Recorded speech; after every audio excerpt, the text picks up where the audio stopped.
The last time my brother asked me for directions to our own neighborhood.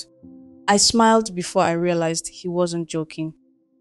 Jennifer, he said over the phone, is that new flyover before or after the old roundabout? I can't remember. I stood outside our parents' house, looking at the road we'd walked 1,000 times as children. The roundabout had disappeared years ago. So much has changed, I told him. He laughed softly. I guess I'm going to need a tour guide. When I ended the call, I looked at the gate and wondered when my brother had stopped knowing the place that had once known him better than anyone. My name is Jennifer, and people often assume my brother left our family. He didn't. He just kept postponing coming home until home slowly learned how to exist without him. The day he left Nigeria, our entire family went to the airport. My mother cried. Before we even reached the departure hall, not because she wanted him to stay, but because she believed he was leaving, so that all of us could have a better future. My father placed both hands on his shoulders and prayed. Go and succeed, he said. But never forget where you come from. My brother smiled. I'll only be away for 2 years, he hugged each of us. When he reached me, he whispered, you'll see I'll be back before you finish university. I believed him. We all did. The first 2 years felt exactly as promised. Every Saturday evening, the phone rang. Sometimes he called while walking through snowy streets, turning the cameras around so we could see everything. We laughed. How many layers of clothes he wore. He laughed at us for still complaining about the heat. He never forgot birthdays. Parcels arrived with chocolates, winter jackets none of us needed, shoes, toys for younger cousins, and little notes that always ended the same way. Tell mom I'll be home soon. Whenever someone asked about him, my mother smiled proudly. Our son is doing well. Then 2 years became three, three became five. His company offered him a promotion. Just one more contract, he told us. Then he applied for permanent residency.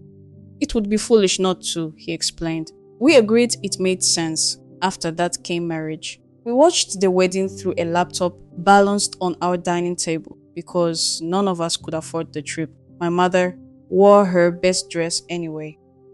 When his first child was born, we celebrated as though the baby had arrived in our own compound.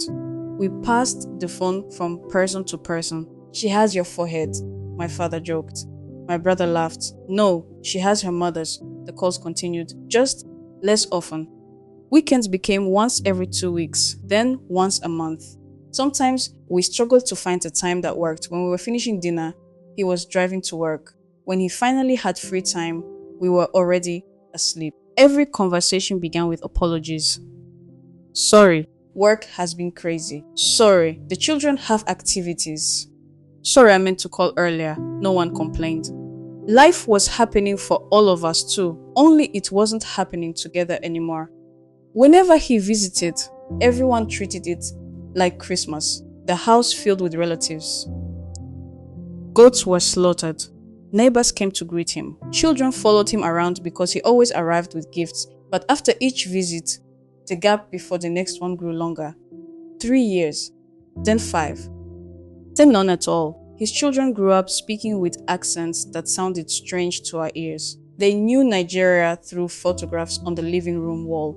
When my nephew was about 10, he asked during a video call, Dad, have you always lived there? We laughed. My brother laughed too, but something about his face changed.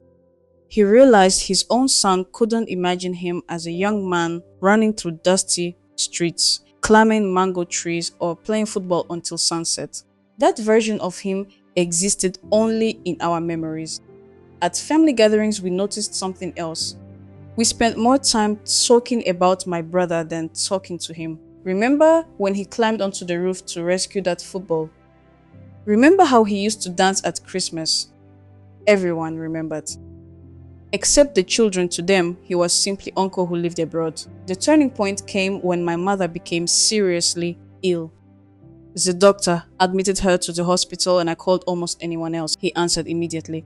Jennifer, mom's in the hospital. The silence on the line scared me. I'll try, he finally said. For 2 days we expected him. Instead, he called again. His voice sounded tired. I can't leave right now. He explained everything. work responsibilities, mortgage payments, immigration paperwork, the children's exams. His wife couldn't manage everything alone. He wasn't making excuses. Every reason was real. Every responsibility mattered. I listened quietly. I understand, I said, and I truly did. But after we ended the call, I sat beside my mother's hospital bed and realized something I had never allowed myself to think before. My brother hadn't chosen us it less. He had simply built another life that needed him just as much. When my mother recovered, she never blamed him. Not once. She simply looked at his photograph on the shelf a little longer than before. Years passed again. My father retired. The neighbors moved away. Children became adults. The old provision store closed. The mango tree we planted together was cut down after a storm. Life kept editing the place my brother remembered. Then, nearly 18 years after he first left, he finally came home. No wedding, no emergency, no funeral, just home. He stood outside the gate for a long moment before walking in. The house felt smaller to him. He kept saying, "I remember this." Then a few minutes later, "I don't remember that." He asked about people who had died years earlier. He searched for shops that no longer existed. He greeted strangers, thinking they were old neighbors. At church, people welcomed him warmly, but many of the faces were unfamiliar. The children who once chased him around the compound were now introducing their own children. One evening, we walked through the neighborhood together. He stopped in front of an empty plot where we had played as children. "They built houses here," he whispered. I nodded. "They did." He looked around quietly. Then he asked the question that broke my heart. "Where did everybody go?" I wanted to tell him the truth. Nobody had gone anywhere. Life had simply continued without him. On his last night before returning abroad, we sat outside after everyone else had gone to bed. Neither of us spoke for a while. Finally, he said, "I always thought I had more time." I looked at him. "I know. I kept saying next year. I know. I never meant to stay away this long." "I know." He wiped his eyes before looking toward our parents' house. "I think I came back expecting everything to be waiting for me." I reached over and held his hand the way I used to when we were children. "It waited," I said softly. "Just not forever." After he left again, I walked through the quiet house and looked at the photographs covering the walls. Every picture captured the same promise: a son who believed he was only leaving for a little while. I've stopped saying my brother abandoned home. That's not what happened. He kept choosing one more year, one more obligation, one more reason to delay, until the life he left behind slowly became a place he remembered better than he recognized. I've learned that families rarely drift apart because of one painful decision. More often, they drift apart one postponed visit, one missed celebration, one delayed phone call, and one unfulfilled promise at a time.